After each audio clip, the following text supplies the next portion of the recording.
The Science of Getting Rich by Wallace D. Wattles. Preface. This book is pragmatical, not philosophical. A practical manual, not a treatise upon theories. It is intended for the men and women whose most pressing need is for money, who wish to get rich first and philosophize afterward.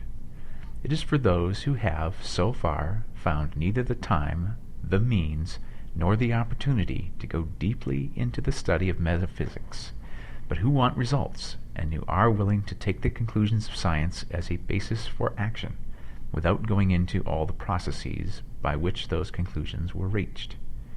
It is expected that the reader will take the fundamental statements upon faith, just as he would take statements concerning a law of electrical action if they were promulgated by a Marconi or an Edison, and, taking the statements upon faith, that he will prove their truth by acting upon them without fear or hesitation. Every man or woman who does this will certainly get rich, for the science herein applied is an exact science, and failure is impossible. For the benefit, however, of those who wish to investigate philosophical theories and so secure a logical basis for faith, I will here cite certain authorities. The monistic theory of the universe, the theory that one is all and that all is one, that one substance manifests itself as the seeming many elements of the material world, is of Hindu origin and has been gradually winning its way into the thought of the Western world for 200 years. It is the foundation of all the Oriental philosophies, and of those of Descartes, Spinoza, Leibniz, Schopenhauer, Hegel, and Emerson. The reader who would dig to the philosophical foundations of this is advised to read Hegel and Emerson for himself. In writing this book, I have sacrificed all other considerations to plainness and simplicity of style, so that all might understand. The plan of action laid down herein was deduced from the conclusions of philosophy. It has been thoroughly tested, and bears the supreme test of practical experiment. It works. If you wish to know how the conclusions were arrived at, read the writings of the authors mentioned above, and if you wish to reap the fruits of their philosophies in actual practice, read this book and do exactly as it tells you to do. Chapter 1. The Right to be Rich.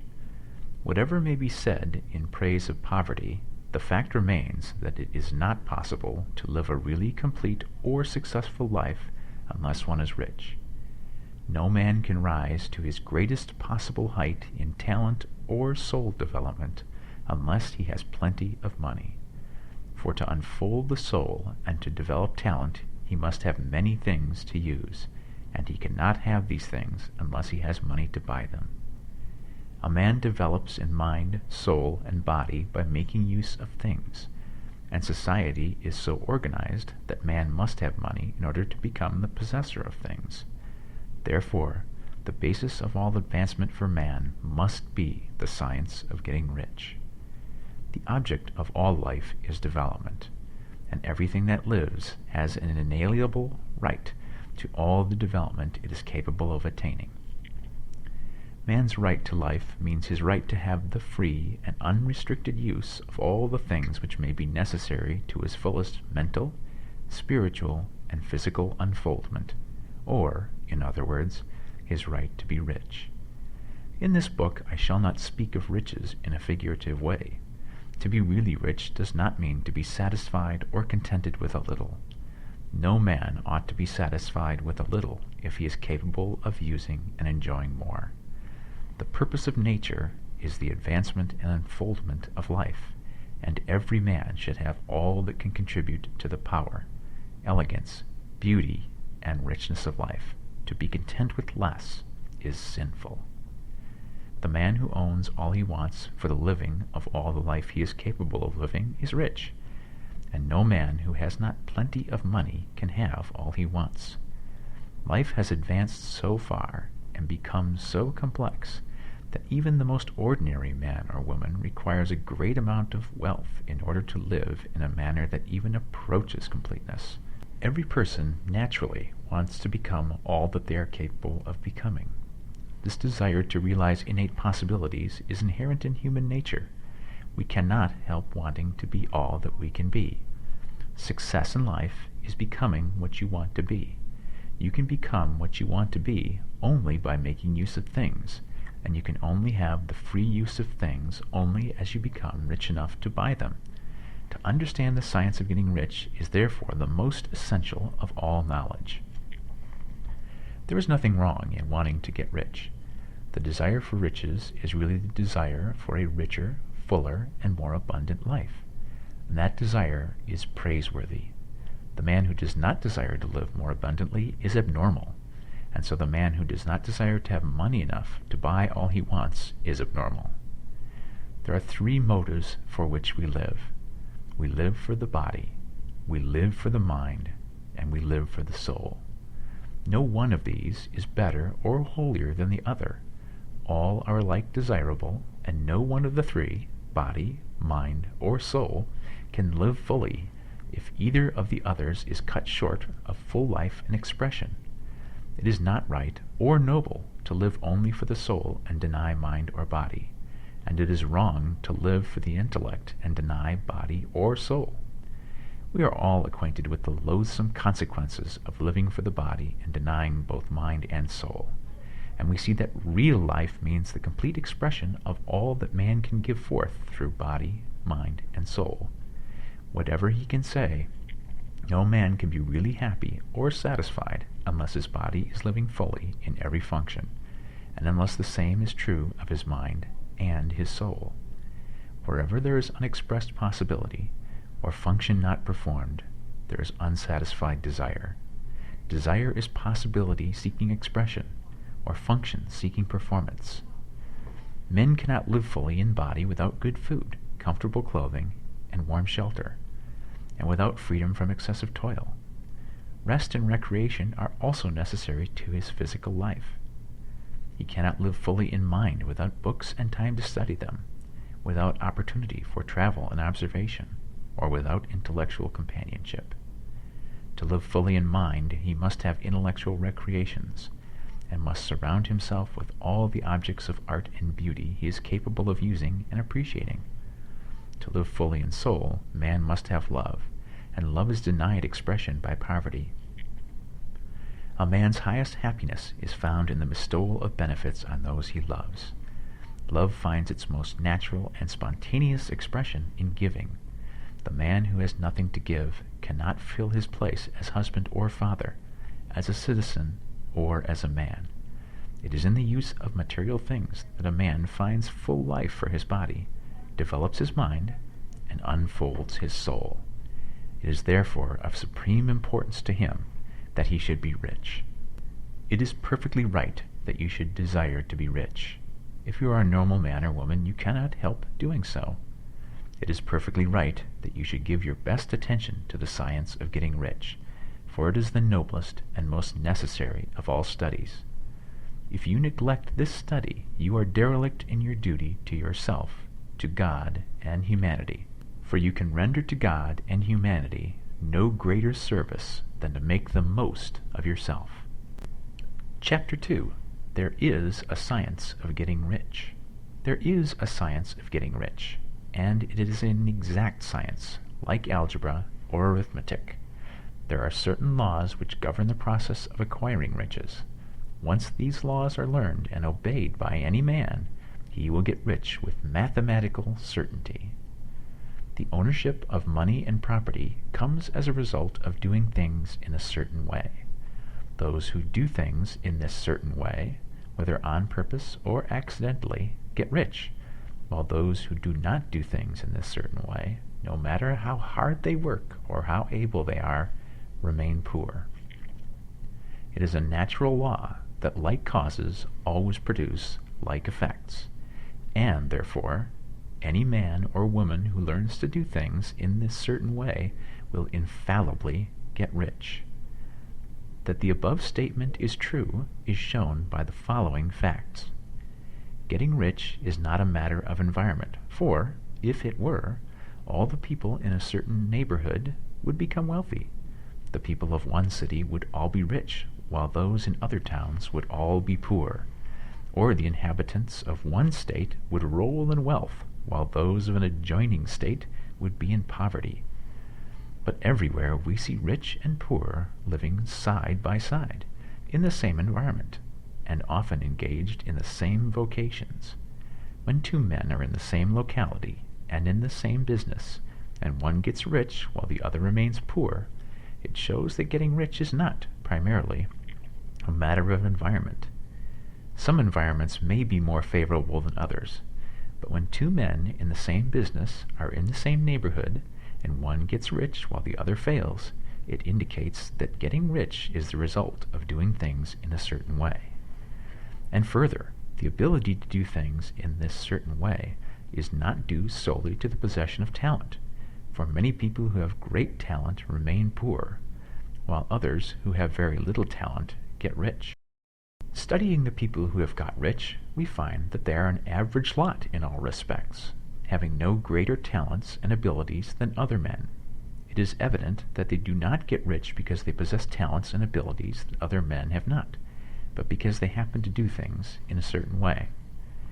Getting rich is not the result of saving or thrift. Many very penurious people are poor, while free spenders often get rich. Nor is getting rich due to doing things which others fail to do, for two men in the same business often do almost exactly the same things, and one gets rich while the other remains poor or becomes bankrupt. From all these things, we must come to the conclusion that getting rich is the result of doing things in a certain way. If getting rich is the result of doing things in a certain way, and if like causes always produce like effects, then any man or woman who can do things in that way can become rich, and the whole matter is brought within the domain of exact science. The question arises here whether this certain way may not be so difficult that only a few may follow it. This cannot be true, as we have seen, so far as natural ability is concerned. Talented people get rich, and blockheads get rich. Intellectually brilliant people get rich, and very stupid people get rich. Physically strong people get rich, and weak and sickly people get rich. Some degree of ability to think and understand is, of course, essential. But in so far natural ability is concerned, any man or woman who has sense enough to read and understand these words can certainly get rich. Also, we have seen that it is not a matter of environment. Location counts for something. One would not go to the heart of the Sahara and expect to do successful business. Getting rich involves the necessity of dealing with men, and of being where there are people to deal with. And if these people are inclined to deal in the way you want to deal, so much the better. But that is about as far as environment goes. If anybody else in your town can get rich, so can you. And if anybody else in your state can get rich, so can you. Again, it is not a matter of choosing some particular business or profession. People get rich in every business and in every profession, while their next-door neighbors in the same vocation remain in poverty. It is true that you will do best in a business which you like, and which is congenial to you. And if you have certain talents which are well developed, you will do best in a business which calls for the exercise of those talents. Also, you will do best in a business which is suited to your locality. An ice cream parlor would do better in a warm climate than in Greenland, and a salmon fishery will succeed better in the Northwest than in Florida, where there are no salmon. But aside from these general limitations, getting rich is not dependent upon your engaging in some particular business, but upon your learning to do things in a certain way. If you are now in business, and anybody else in your locality is getting rich in the same business, while you are not getting rich, it is because you are not doing things in the same way that the other person is doing them. No one is prevented from getting rich by lack of capital. True, as you get capital, the increase becomes more easy and rapid, but one who has capital is already rich and does not need to consider how to become so. No matter how poor you may be, if you begin to do things in a certain way, you will begin to get rich, and you will begin to have capital. The getting of capital is a part of the process of getting rich, and it is a part of the result which invariably follows the doing of things in a certain way. You may be the poorest man on the continent, and be deeply in debt. You may have neither friends, influence nor resources. But if you begin to do things in this certain way, you must infallibly begin to get rich, for like causes must produce like effects. If you have no capital, you can get capital. If you are in the wrong business, you can get into the right business. If you are in the wrong location, you can go to the right location. And you can do so by beginning in your present business and in your present location to do things in the certain way which causes success. Chapter 3. Is opportunity monopolized? No man is kept poor because opportunity has been taken away from him, because other people have monopolized the wealth and have put a fence around it. You may be shut off from engaging in business in certain lines, but there are other channels open to you. Probably it would be hard for you to get control of any of the great railroad systems. That field is pretty well monopolized. But the electric railway business is still in its infancy and offers plenty of scope for enterprise, and it will be but a few years until traffic and transportation through the air will become a great industry, and in all its branches will give employment to hundreds of thousands and perhaps millions of people. Why not turn your attention to the development of aerial transportation, instead of competing with J.J. Hill and others for a chance in the steam railway world? It is quite true that if you are a workman in the employ of the Steel Trust, you have very little chance of becoming the owner of the plant in which you work. But it is also true that if you will commence to act in a certain way, you can soon leave the employ of the Steel Trust. You can buy a farm of from 10 to 40 acres and engage in business as a producer of foodstuffs. There is great opportunity at this time for men who will live upon small tracts of land and cultivate the same intensively. Such men will certainly get rich. You may say that it is impossible for you to get the land, but I am going to prove to you that it is not impossible, and that you can certainly get a farm if you will go to work in a certain way. At different periods, the tide of opportunity sets in different directions, according to the needs of the whole, and the particular stage of social evolution which has been reached. At present, in America, it is setting toward agriculture and the allied industries and professions. Today, opportunity is open before the factory worker in his line. It is open before the businessman who supplies the farmer more than before the one who supplies the factory worker, and before the professional man who waits upon the farmer more than before the one who serves the working class. There is abundance of opportunity for the man who will go with the tide instead of trying to swim against it. So the factory workers, either as individuals or as a class, are not deprived of opportunity. The workers are not being kept down by their masters. They are not being ground by the trusts and combinations of capital. As a class, they are where they are because they do not do things in a certain way. If the workers of America chose to do so, they could follow the example of their brothers in Belgium and other countries, and establish great department stores and cooperative industries. They could elect men of their own class to office and pass laws favoring the development of such cooperative industries, and in a few years they could take peaceable possession of the industrial field. The working class may become the master class whenever they will begin to do things in a certain way. The law of wealth is the same for them as it is for all others. This they must learn, and they will remain where they are as long as they continue to do as they do. The individual worker, however, is not held down by the ignorance or the mental slothfulness of his class. He can follow the tide of opportunity to riches, and this book will tell him how. No one is kept in poverty by a shortness in the supply of riches. There is more than enough for all. A palace as large as the Capitol at Washington might be built for every family on earth from the building materials in the United States alone. And under intense cultivation, this country would produce wool, cotton, linen, and silk enough to clothe each person in the world finer than Solomon was arrayed in all his glory, together with food enough to feed them all luxuriously.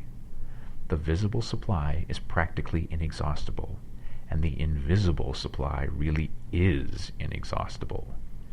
Everything you see on earth is made from one original substance, out of which all things proceed.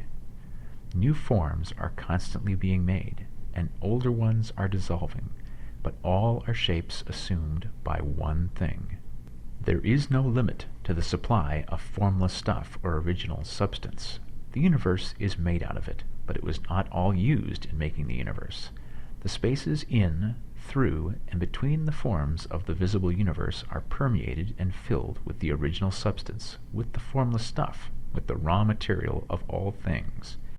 10,000 times as much as has been made might still be made, and even then we should not have exhausted the supply of universal raw material. No man, therefore, is poor because nature is poor, or because there is not enough to go around. Nature is an inexhaustible storehouse of riches. The supply will never run short. Original substance is alive with creative energy and is constantly producing more forms. When the supply of building material is exhausted, more will be produced. When the soil is exhausted so that foodstuffs and materials for clothing will no longer grow upon it, it will be renewed, or more soil will be made. When all the gold and silver has been dug from the earth, if man is still in such a stage of social development that he needs gold and silver, more will be produced from the formless. The formless stuff responds to the needs of man. It will not let him be without any good thing. This is true of man collectively. The race as a whole is always abundantly rich, and if individuals are poor, it is because they do not follow the certain way of doing things which makes the individual man rich. The formless stuff is intelligent. It is stuff which thinks. It is alive and is always impelled toward more life. It is the natural and inherent impulse of life to seek to live more. It is the nature of intelligence to enlarge itself, and of consciousness to seek to extend its boundaries and find fuller expression. The universe of forms has been made by formless living substance, throwing itself into form in order to express itself more fully. The universe is a great living presence, always moving inherently toward more life and fuller functioning. Nature is formed for the advancement of life. Its impelling motive is the increase of life. For this cause, everything which can possibly minister to life is bountifully provided. There can be no lack unless God is to contradict himself and nullify his own works. You are not kept poor by lack in the supply of riches. It is a fact which I shall demonstrate a little farther on, that even the resources of the formless supply are at the command of the man or woman who will act and think in a certain way. Chapter 4. The first principle in the science of getting rich. Thought is the only power which can produce tangible riches from the formless substance. The stuff from which all things are made is a substance which thinks, and the thought of form in this substance produces the form. Original substance moves according to its thoughts. Every form and process you see in nature is the visible expression of a thought in original substance. As the formless stuff thinks of a form, it takes that form. As it thinks of a motion, it makes that motion. That is the way all things were created. We live in a thought world, which is part of a thought universe. The thought of a moving universe extended throughout formless substance, and the thinking stuff moving according to that thought took the form of systems of planets and maintains that form. Thinking substance takes the form of its thought and moves according to the thought. Holding the idea of a circling system of suns and worlds, it takes the form of those bodies and moves them as it thinks. Thinking the form of a slow-growing oak tree, it moves accordingly and produces the tree, though centuries may be required to do the work. In creating, the formless seems to move according to the lines of motions it has established. The thought of an oak tree does not cause the instant formation of a full-grown tree, but it does start in motion the forces which will produce the tree along established lines of growth.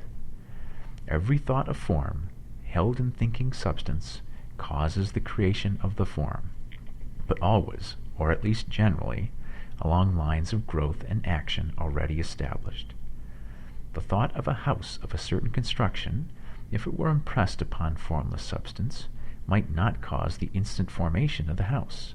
but it would cause the turning of creative energies already working in trade and commerce into such channels as to result in the speedy building of the house.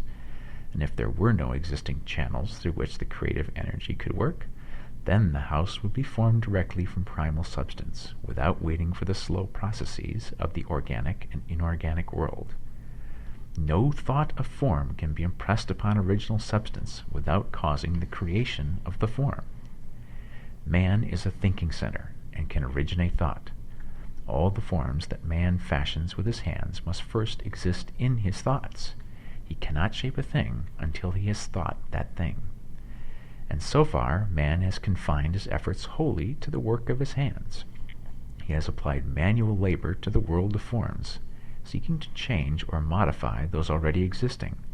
He has never thought of trying to cause the creation of new forms by impressing his thoughts upon formless substance.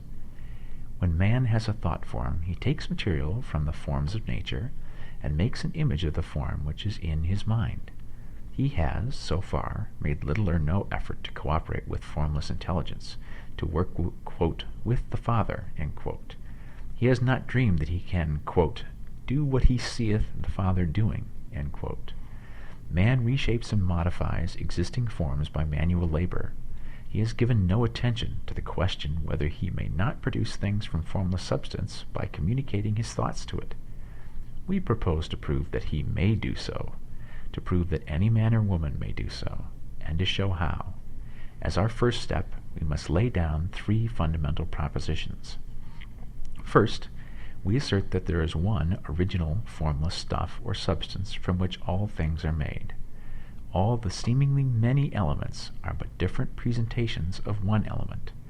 All the many forms found in organic and inorganic nature are but different shapes made from the same stuff. And this stuff is thinking stuff. A thought held in it produces the form of the thought. Thought in thinking substance produces shapes. Man is a thinking center, capable of original thought.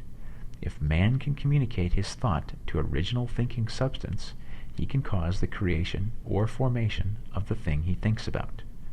To summarize this, 1.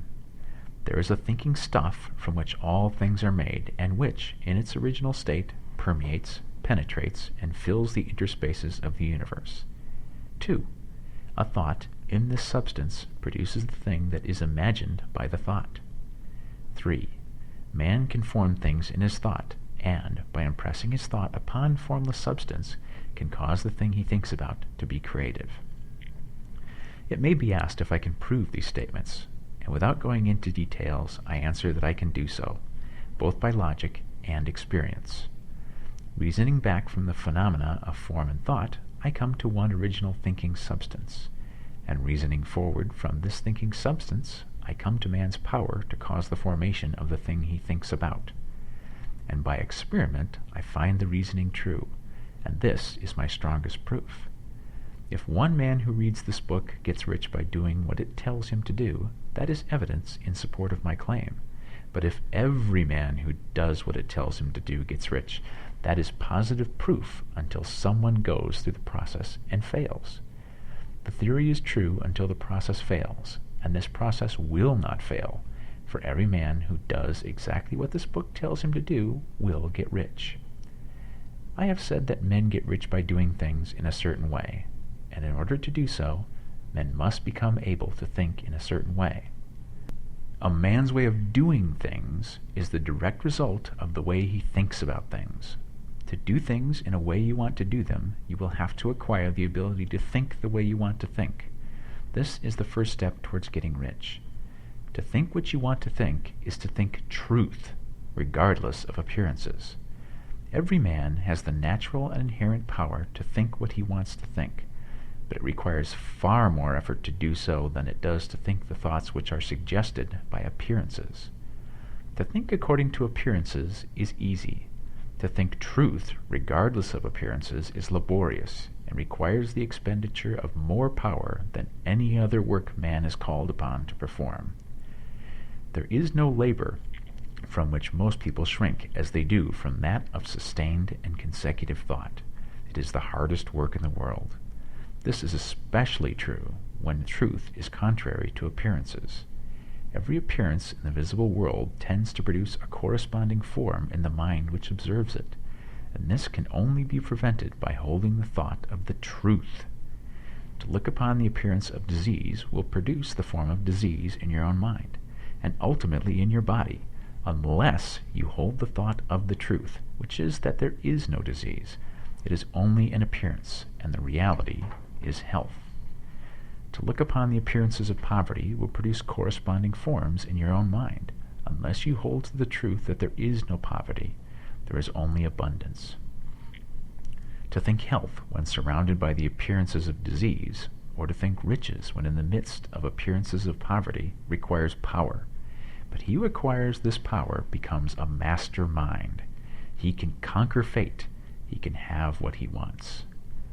This power can only be acquired by getting hold of the basic fact which is behind all appearances. And the fact is that there is one thinking substance from which and by which all things are made. Then we must grasp the truth that every thought held in this substance becomes a form, and that man can so impress his thoughts upon it as to cause them to take form and become visible things. When we realize this, we lose all doubt and fear, for we know that we can create what we want to create, we can get what we want to have, and can become what we want to be. As a first step toward getting rich, you must believe the three fundamental statements given previously in this chapter, and in order to emphasize them, I repeat them here. 1. There is a thinking stuff from which all things are made, and which, in its original state, permeates, penetrates, and fills the interspaces of the universe. 2. A thought in this substance produces the thing that is imaged by the thought. 3. Man can form things in his thought and, by impressing his thought upon formless substance, can cause the thing he thinks about to be created. You must lay aside all other concepts of the universe than this monistic one, and you must dwell upon this until it is fixed in your mind and has become your habitual thought. Read these creed statements over and over again, fix every word upon your memory, and meditate upon them until you firmly believe what they say. If a doubt comes to you, cast it aside as a sin. Do not listen to arguments against this idea. Do not go to churches or lectures where a contrary concept of things is taught or preached. Do not read magazines or books which teach a different idea. If you get mixed up in your faith, all your efforts will be in vain. Do not ask why these things are true, nor speculate as to how they can be true. Simply take them on trust. The science of getting rich begins with the absolute acceptance of this faith. Chapter 5. Increasing Life. You must get rid of the last vestige of the old idea that there is a deity whose will it is that you should be poor, or whose purposes may be served by keeping you in poverty. The intelligent substance which is all, and in all, and which lives in all, and lives in you, is a consciously living substance. Being a consciously living substance, it must have the nature and inherent desire of every living intelligence for increase of life. Every living thing must continually seek for the enlargement of its life, because life, in the mere act of living, must increase itself. A seed, dropped into the ground, springs into activity, and in the act of living produces 100 more seeds. Life, by living, multiplies itself. It is forever becoming more. It must do so if it continues to be at all. Intelligence is under the same necessity for continuous increase. Every thought we think makes it necessary for us to think another thought. Consciousness is continually expanding. Every fact we learn leads us to the learning of another fact. Knowledge is continually increasing. Every talent we cultivate brings to the mind the desire to cultivate another talent. We are subject to the urge of life, seeking expression, which ever drives us on to know more, to do more, and to be more. In order to know more, do more, and be more, we must have more. We must have things to use, for we learn and do and become only by using things. We must get rich so that we can live more. The desire for riches is simply the capacity for larger life seeking fulfillment. Every desire is the effort of an unexpressed possibility to come into action. It is power seeking to manifest which causes desire. That which makes you want more money is the same as that which makes the plant grow. It is life seeking fuller expression.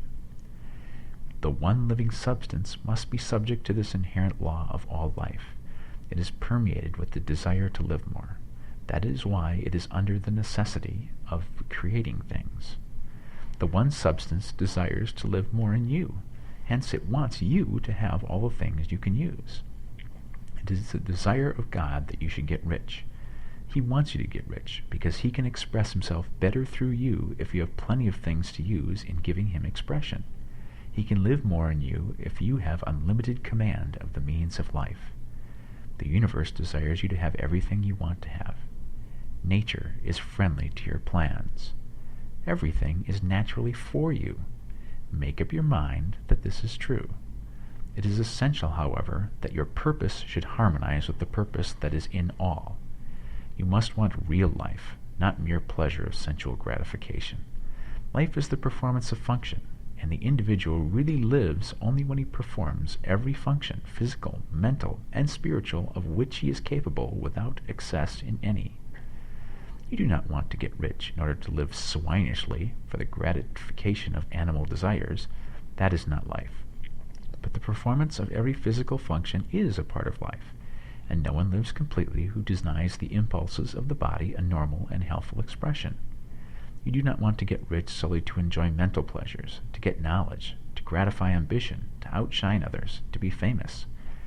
All of these are a legitimate part of life, but the man who lives for the pleasures of the intellect alone will only have a partial life, and he will never be satisfied with his lot. You do not want to get rich solely for the good of others, to lose yourself for the salvation of mankind, to experience the joys of philanthropy and sacrifice. The joys of the soul are only a part of life, and they are no better or nobler than any other part. You want to get rich in order that you may eat, drink, and be merry when it is time to do these things, in order that you may surround yourself with beautiful things, see distant lands, feed your mind, and develop your intellect, in order that you may love men and do kind things, and be able to play a good part in helping the world to find truth. But remember that extreme altruism is no better and no nobler than extreme selfishness. Both are mistakes.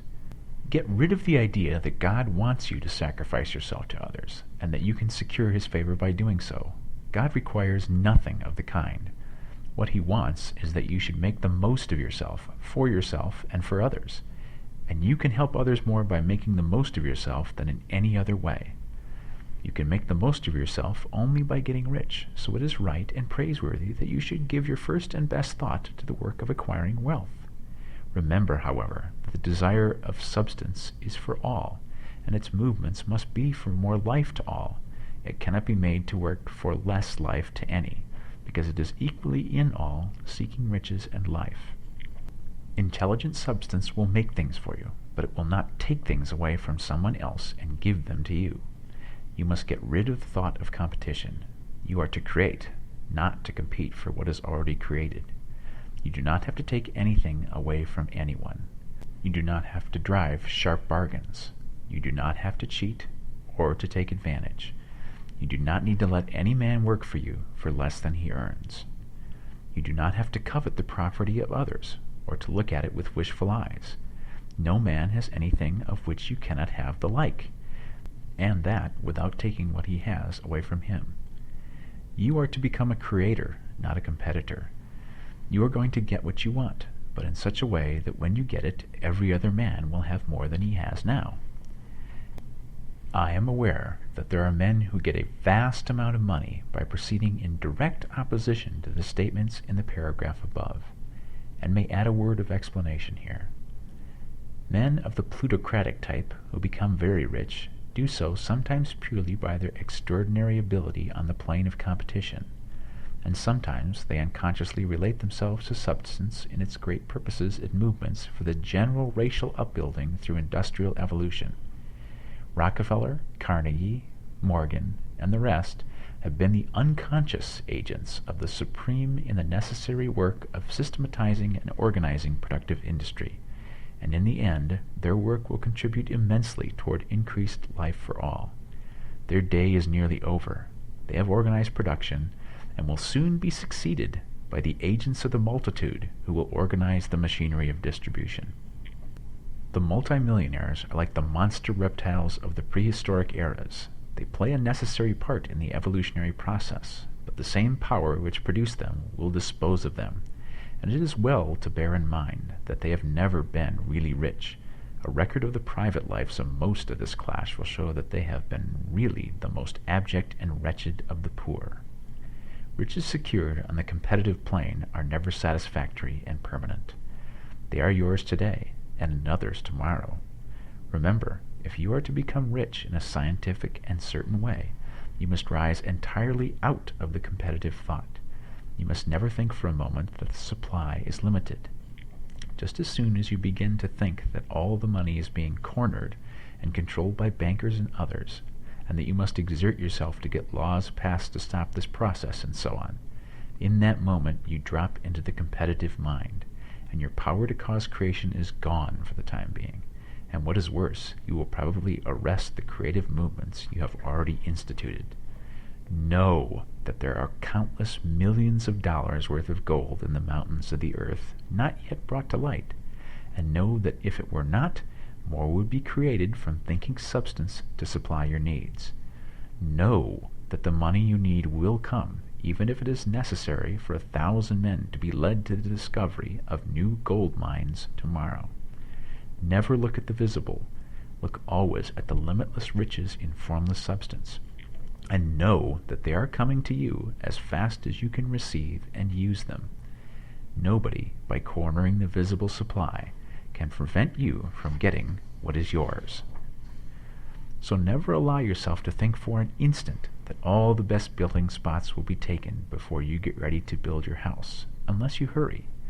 Never worry about the trusts and combines and get anxious for fear they will soon come to own the whole earth. Never get afraid that you will lose what you want because some other person beats you to it. That cannot possibly happen.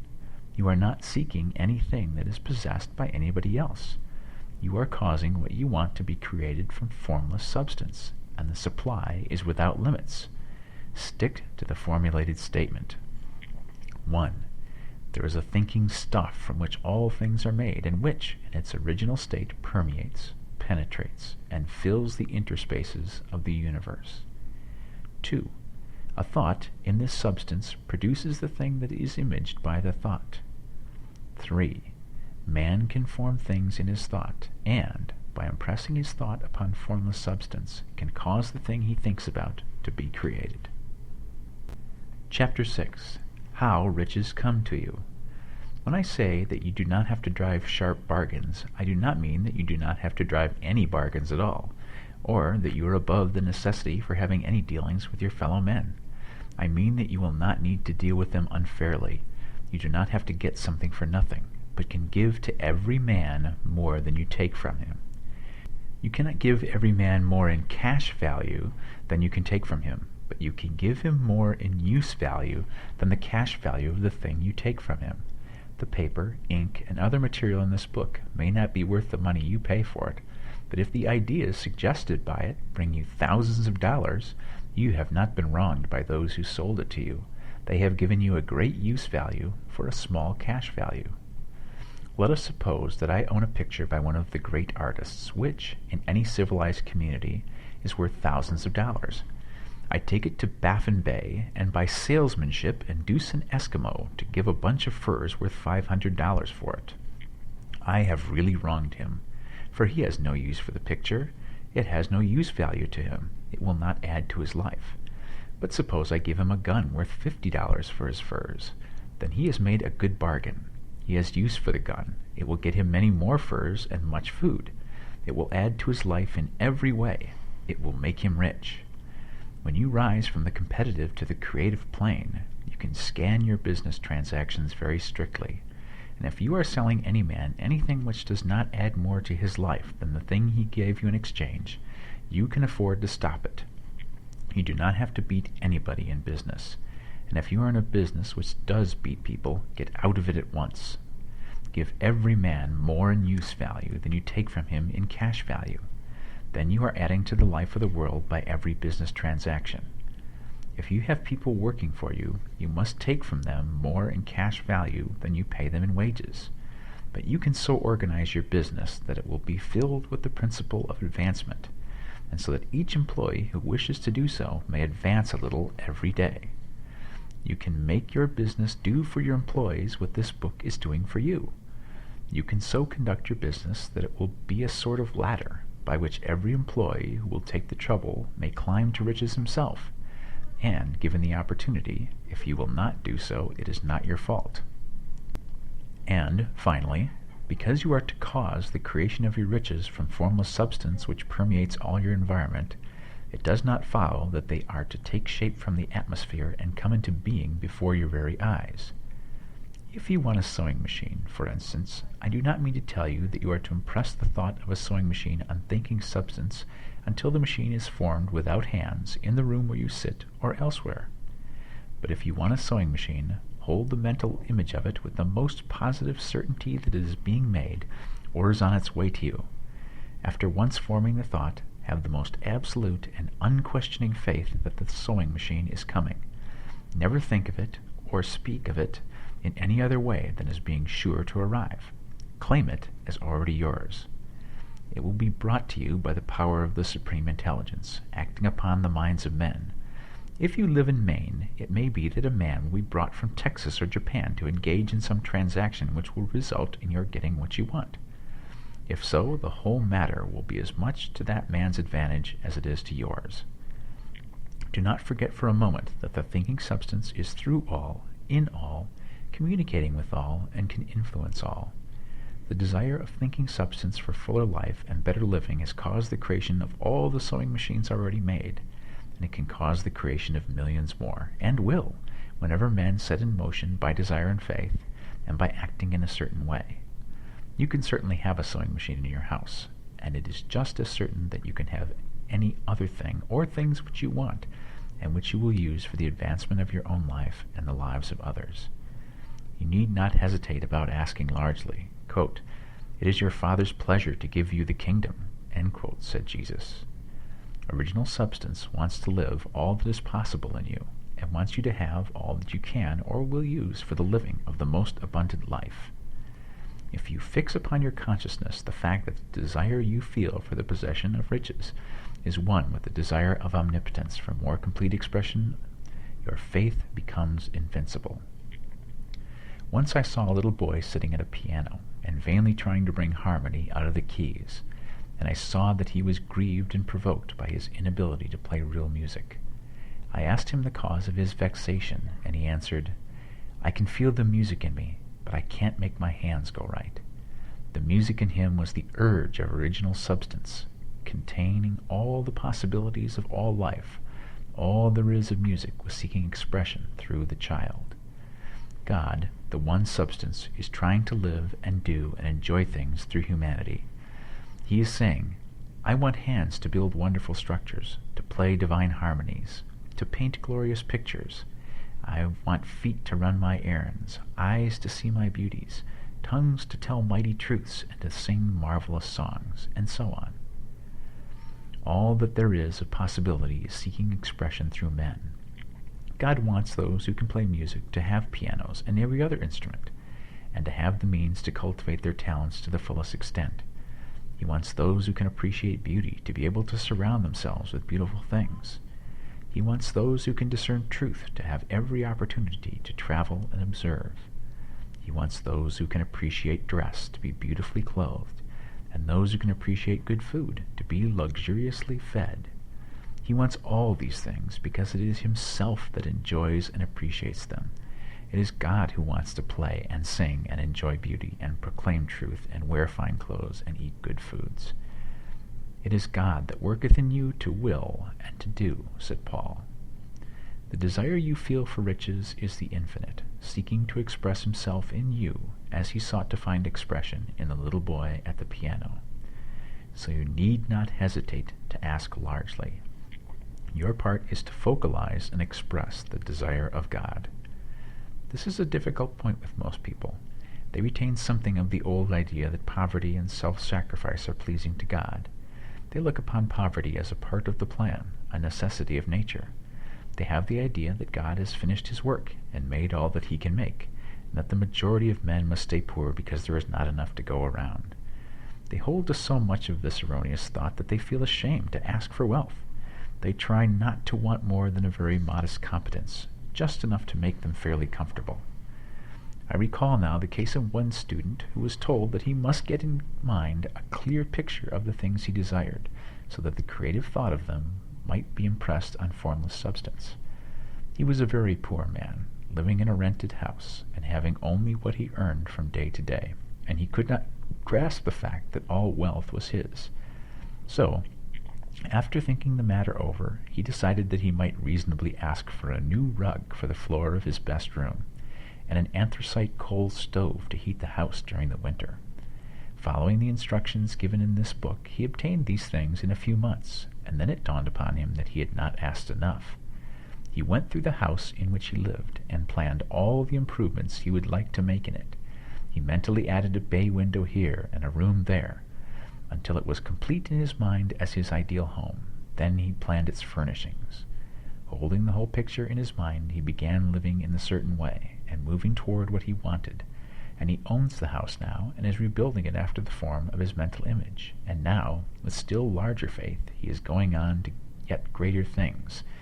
It has been unto him according to his faith, and it is so with you and with all of us. Chapter 7. Gratitude. The illustrations given in the last chapter will have conveyed to the reader the fact that the first step in getting rich is to convey the idea of your wants to the formless substance. This is true, and you will see that in order to do so, it becomes necessary to relate yourself to the formless intelligence in a harmonious way. To secure this harmonious relation is a matter of such primary and vital importance that I shall give some space to its discussion here, and give you instructions which, if you follow them, will be certain to bring you into perfect unity of mind with God. The whole process of mental adjustment and atonement can be summed up in one word: gratitude. First, you believe that there is one intelligent substance from which all things proceed. Second, you believe that this substance gives you everything you desire. And third, you relate yourself to it by feeling a deep and profound gratitude. Many people who order their lives rightly in all other ways are kept in poverty by their lack of gratitude.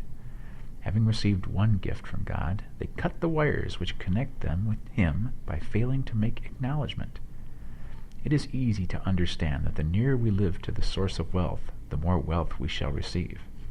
And it is easy also to understand that the soul that is always grateful lives in closer touch with God than the one which never looks to Him in thankful acknowledgement.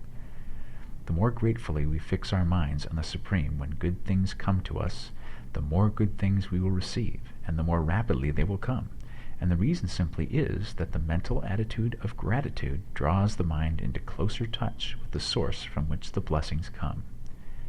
If it is a new thought to you that gratitude brings your whole mind into closer harmony with the creative energies of the universe, consider it well, and you will see that it is true. The good things you already have come to you along the line of obedience to certain laws. Gratitude will lead your mind out along the ways by which things come, and it will keep you in close harmony with creative thought and prevent you from falling into competitive thought. Gratitude alone can keep you looking toward the all, and prevent you from falling into the error of thinking of the supply as limited, and to do that would be fatal to your hopes. There is a law of gratitude, and it is absolutely necessary that you should observe the law if you are to get the results you seek. The law of gratitude is the natural principle that action and reaction are always equal and in opposite directions. The grateful outreaching of your mind in thankful praise to the Supreme is a liberation or expenditure of force. It cannot fail to reach that to which it is addressed, and the reaction is an instantaneous movement towards you. Draw nigh unto God, and He will draw nigh unto you. That is a statement of psychological truth. And if your gratitude is strong and constant, the reaction in formless substance will be strong and continuous. The movement of the things you want will be always towards you. Notice the grateful attitude that Jesus took, how he always seemed to be saying, "I thank thee, Father, that thou hearest me." You cannot exercise much power without gratitude, for it is gratitude that keeps you connected with power. But the value of gratitude does not consist solely in getting you more blessings in the future. Without gratitude, you cannot long keep from dissatisfied thought regarding things as they are. The moment you permit your mind to dwell with dissatisfaction upon things as they are, you begin to lose ground. You fix attention upon the common, the ordinary, the poor, and the squalid and mean, and your mind takes the form of these things. Then you will transmit these forms or mental images to the formless, and the common, the poor, the squalid, and mean will come to you. To permit your mind to dwell upon the inferior is to become inferior and to surround yourself with inferior things. On the other hand, to fix your attention on the best is to surround yourself with the best, and to become the best. The creative power within us makes us into the image of that with which we give our attention. We are thinking substance, and thinking substance always takes the form of that which it thinks about. The grateful mind is constantly fixed upon the best, therefore it tends to become the best. It takes the form or character of the best, and will receive the best. Also, faith is born of gratitude. The grateful mind continually expects good things, and expectation becomes faith. The reaction of gratitude upon one's own mind produces faith, and every outgoing wave of grateful thanksgiving increases faith. He who has no feeling of gratitude cannot long retain a living faith, and without a living faith you cannot get rich by the creative method, as we shall see in the following chapters. It is necessary, then, to cultivate the habit of being grateful for every good thing that comes to you, and to give thanks continuously. And because all things have contributed to your advancement, you should include all things in your gratitude. Do not waste time thinking or talking about the shortcomings or wrong actions of plutocrats or trust magnates. Their organization of the world has made your opportunity. All you get really comes to you because of them. Do not rage against corrupt politicians. If it were not for politicians, we should fall into anarchy, and your opportunity would be greatly lessened. God has worked a long time, and very patiently, to bring us up to where we are in industry and government, and he is going right on with his work. There is not the least doubt that he will do away with plutocrats, trust magnates, captains of industry, and politicians as soon as they can be spared. But in the meantime, behold, they are all very good. Remember that they are all helping to arrange the lines of transmission along which your riches will come to you, and be grateful to them. This will bring you into harmonious relations with the good in everything, and the good in everything will move towards you. Chapter 8. Thinking in the Certain Way. Turn back to Chapter 6 and read again the story of the man who formed a mental image of his house, and you will get a fair idea of the initial step toward getting rich. You must form a clear and definite mental picture of what you want. You cannot transmit an idea unless you have it yourself. You must have it before you can give it, and many people fail to impress thinking substance because they themselves have only a vague and misty concept of the things they want to do, to have, or to become. It is not enough that you should have a general desire for wealth, quote, to do good with, end quote. Everybody has that desire. It is not enough that you should have a wish to travel, see things, live more. Everybody has those desires too. If you're going to send a wireless message to a friend, you would not send the letters of the alphabet in their order and let him construct the message for himself. Nor would you take words at random from the dictionary. You would send a coherent sentence, one which meant something. When you try to impress your wants upon substance, remember that it must be done by a coherent statement.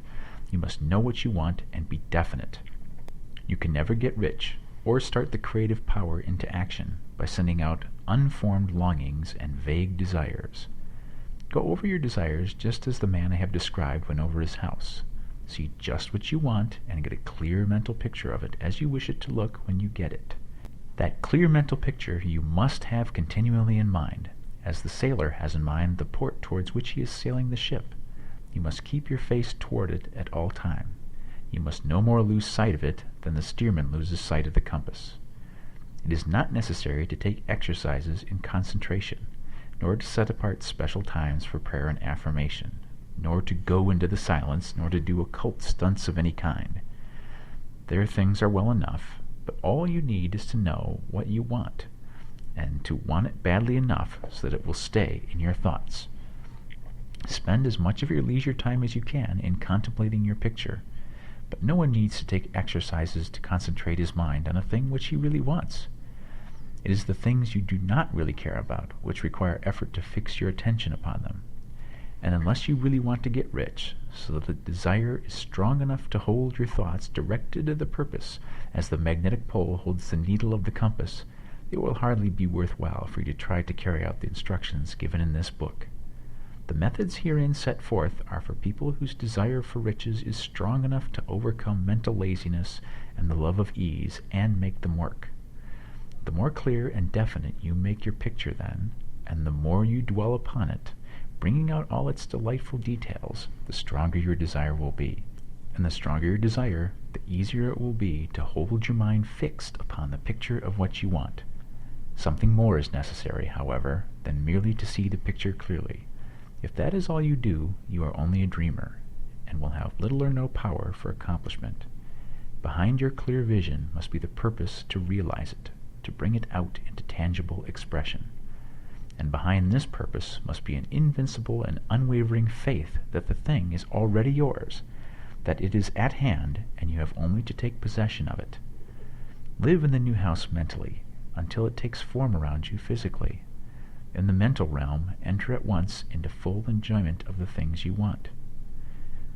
Whatsoever things ye ask for when ye pray, believe that ye receive them, and ye shall have them, said Jesus. See the things you want as if they were actually around you all the time. See yourself as owning and using them. Make use of them in imagination just as you will use them when they are your tangible possessions. Dwell upon your mental picture until it is clear and distinct, and then take the mental attitude of ownership towards everything in that picture. Take possession of it in mind, in the full faith that it is actually yours.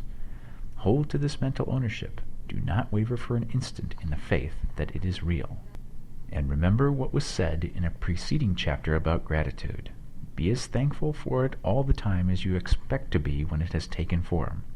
The man who can sincerely thank God for the things which as yet he owns only in imagination has real faith. He will get rich. He will cause the creation of whatsoever he wants.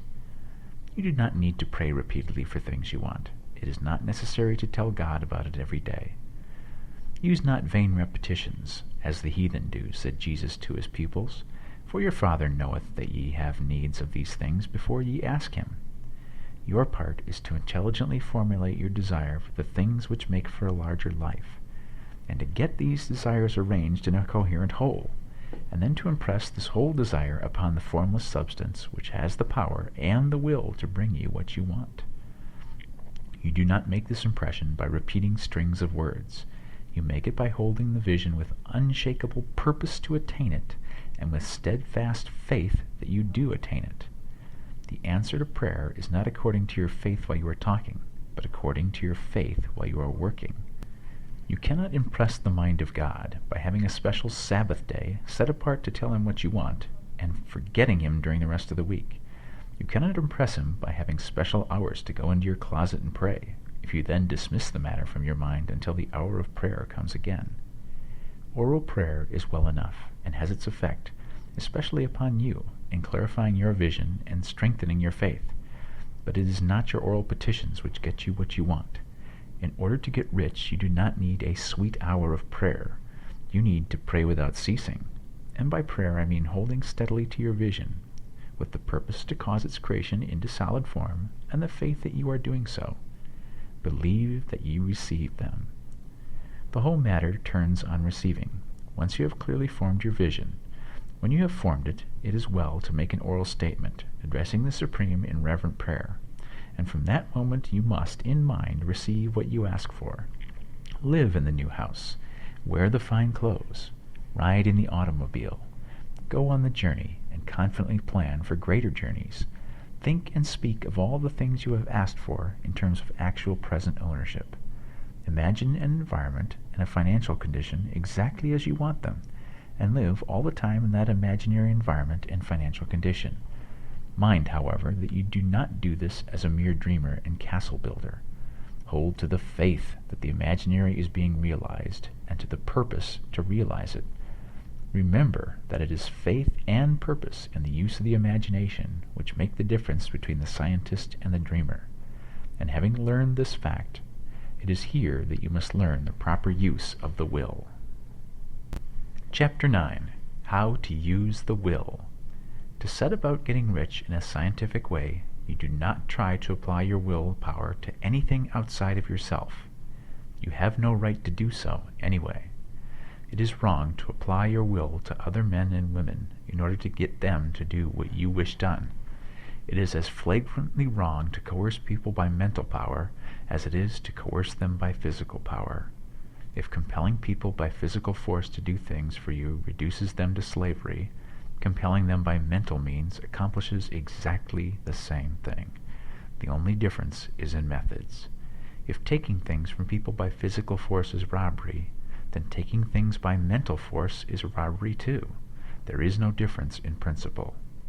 You have no right to use your willpower upon another person, even for his own good, for you do not know what is for his good. The science of getting rich does not require you to apply power or force to any other person in any way whatsoever. There is not the slightest necessity for doing so. Indeed, any attempt to use your will upon others will only tend to defeat your purpose. You do not need to apply your will to things in order to compel them to come to you. That would simply be trying to coerce God, and would be foolish and useless, as well as irreverent. You do not have to compel God to give you good things, any more than you have to use your willpower to make the sun rise. You do not have to use your willpower to conquer an unfriendly deity, or to make stubborn and rebellious forces do your bidding. Substance is friendly to you, and is more anxious to give you what you want than you are to get it. To get rich, you need only use your willpower upon yourself. When you know what to think and do, then you must use your will to compel yourself to think and do the right things. That is the legitimate use of the will in getting what you want, to use it in holding yourself to the right course. Use your will to keep yourself thinking and acting in a certain way. Do not try to project your will or your thoughts or your mind out into space to act on things or people. Keep your mind at home. It can accomplish more there than elsewhere. Use your mind to form a mental image of what you want, and to hold that vision with faith and purpose, and use your will to keep your mind working in the right way. The more steady and continuous your faith and purpose, the more rapidly you will get rich, because you will make only positive impressions upon substance, and you will not neutralize or offset them by negative impressions. The picture of your desires, held with faith and purpose, is taken up by the formless and permeates it to great distances throughout the universe, for all I know. As this impression spreads, all things are set moving toward its realization. Every living thing, every inanimate thing, and the things yet uncreated are stirred toward bringing into being that which you want. All force begins to be exerted in that direction. All things begin to move toward you. The minds of people everywhere are influenced towards doing the thing necessary to the fulfilling of your desires, and they work for you unconsciously. But you can check all this by starting a negative impression in the formless substance. Doubt or unbelief is as certain to start a movement away from you as faith and purpose are to start one toward you. It is by not understanding this that most people who try to make use of mental science in getting rich make their failure. Every hour and moment you spend in giving heed to doubts and fears, every hour you spend in worry, every hour in which your soul is possessed by unbelief, sets a current away from you in the whole domain of intelligent substance. All the promises are unto them that believe, and unto them only. Notice how insistent Jesus was upon this point of belief, and now you know the reason why. Since belief is all important, it behooves you to guard your thoughts, and as your beliefs will be shaped to a very great extent by the things you observe and think about, it is important that you should command your attention. And here the will comes into use, for it is by your will that you will determine upon what things your attention shall be fixed. If you want to become rich, You must not make a study of poverty. Things are not brought into being by thinking about their opposites. Health is never attained by studying disease and thinking about disease. Righteousness is not to be promoted by studying sin and thinking about sin. And no one ever got rich by studying poverty and thinking about poverty. Medicine as a science of disease has increased disease. Religion as a science of sin has promoted sin. And economics as a study of poverty will fill the world with wretchedness and want. Do not talk about poverty. Do not investigate it, or concern yourself with it. Never mind what its causes are. You have nothing to do with them. What concerns you is the cure. Do not spend your time in charitable work, or charity movements. All charity only tends to perpetuate the wretchedness it aims to eradicate. I do not say that you should be hard-hearted or unkind, and refuse to hear the cry of need. But you must not try to eradicate poverty in any of the conventional ways. Put poverty behind you, and put all that pertains to it behind you, and make good. Get rich. That is the best way you can help the poor. And you cannot hold the mental image which is to make you rich if you fill your mind with pictures of poverty. Do not read books or papers which give circumstantial accounts of the wretchedness of the tenement dwellers, of the horrors of child labor, and so on. Do not read anything which fills your mind with gloomy images of want and suffering. You cannot help the poor in the least by knowing about these things, and the widespread knowledge of them does not tend at all to do away with poverty. What tends to do away with poverty is not the getting of pictures of poverty into your mind, but getting pictures of wealth into the minds of the poor. You are not deserting the poor in their misery when you refuse to allow your mind to be filled with pictures of that misery. Poverty can be done away with, not by increasing the number of well-to-do people who think about poverty, but by increasing the number of poor people who purpose with faith to get rich. The poor do not need charity. They need inspiration. Charity only sends them a loaf of bread to keep them alive in their wretchedness, or gives them an entertainment to make them forget for an hour or two. But inspiration will cause them to rise out of their misery. If you want to help the poor, demonstrate to them that they can become rich. Prove it by getting rich yourself. The only way in which poverty will ever be banished from this world is by getting a large and constantly increasing number of people to practice the teachings of this book. People must be taught to become rich by creation, not by competition. Every man who becomes rich by competition throws down behind him the ladder by which he rises, and keeps others down. But every man who gets rich by creation opens a way for thousands to follow him, and inspires them to do so. You are not showing hardness of heart or an unfeeling disposition when you refuse to pity poverty, see poverty, read about poverty, or think or talk about it, or to listen to those who do talk about it. Use your willpower to keep your mind off the subject of poverty, and to keep it fixed with faith and purpose on the vision of what you want. Chapter 10. Further use of the will. You cannot retain a true and clear vision of wealth if you are constantly turning your attention to opposing pictures, whether they be external or imagery. Do not tell of your past troubles of a financial nature, if you have had them. Do not think of them at all. Do not tell of the poverty of your parents or the hardships of your early life. To do any of these things is to mentally class yourself with the poor for the time being, and it will certainly check the movement of things in your direction. Let the dead bury their dead, as Jesus said. Put poverty and all things that pertain to poverty completely behind you. You have accepted a certain theory of the universe as being correct, and are resting all your hopes of happiness on its being correct. And what can you gain by giving heed to conflicting theories? Do not read religious books which tell you that the world is soon coming to an end, and do not read the writings of muckrakers and pessimistic philosophers who tell you that it is going to the devil. The world is not going to the devil. It is going to God. It is wonderful becoming. True, there may be a good many things in existing conditions which are disagreeable, but what is the use of studying them when they are certainly passing away, and when the study of them only tends to check their passing and keep them with us? Why give time and attention to things which are being removed by evolutionary growth, when you can hasten their removal only by promoting the evolutionary growth as far as your part of it goes? No matter how horrible in seeming may be the conditions in certain countries, sections, or places, you waste your time and destroy your own chances by considering them. You should interest yourself in the world's becoming rich. Think of the riches the world is coming into, instead of the poverty it is growing out of, and bear in mind that the only way in which you can assist the world in growing rich is by growing rich yourself through the creative method, not the competitive one. Give your attention wholly to riches, ignore poverty. Whenever you think or speak of those who are poor, think and speak of them as those who are becoming rich, as those who are to be congratulated rather than pitied. Then they and others will catch the inspiration and begin to search for the way out. Because I say that you are to give your whole time and mind and thought to riches, it does not follow that you are to be sordid or mean. To become really rich is the noblest aim you can have in life, for it includes everything else. On the competitive plane, the struggle to get rich is a godless scramble for power over other men. But when we come into the creative mind, all this is changed. All that is possible in the way of greatness and soul unfoldment, of service and lofty endeavor, comes by way of getting rich.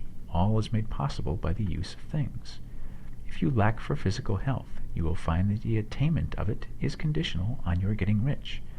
Only those who are emancipated from financial worry and have the means to live a carefree existence and follow hygienic practices can have and retain health. Moral and spiritual greatness is possible only to those who are above the competitive battle for existence, and only those who are becoming rich on the plane of creative thought are free from the degrading influence of competition. If your heart is set on domestic happiness, remember that love flourishes best where there is refinement, a high level of thought, and freedom from corrupting influences. And these are to be found only where riches are attained by the exercise of creative thought, without strife or rivalry. You can aim at nothing so great or noble, I repeat, as to become rich, and you must fix your attention upon your mental pictures of rich, to the exclusion of all that may tend to dim or obscure that vision. You must learn to see the underlying truth in all things. You must see beneath all seemingly wrong conditions the great one life ever moving forward towards fuller expression and more complete happiness. It is the truth that there is no such thing as poverty, that there is only wealth.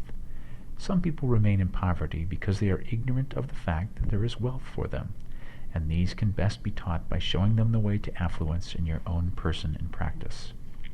Others are poor because, while they feel that there is a way out, they are too intellectually indolent to put forth the mental effort necessary to find that way and by travel it. And for these, the very best thing you can do is to arouse their desire by showing them the happiness that comes from being rightly rich. Others still are poor because, while they have some notion of science, they have become so swamped and lost in the maze of metaphysical and occult theories that they do not know which road to take. They try a mixture of many systems and fail in all. For these, again, the very best thing to do is show the right way in your own person and practice. An ounce of doing things is worth a pound of theorizing. The very best thing you can do for the whole world is to make the most of yourself.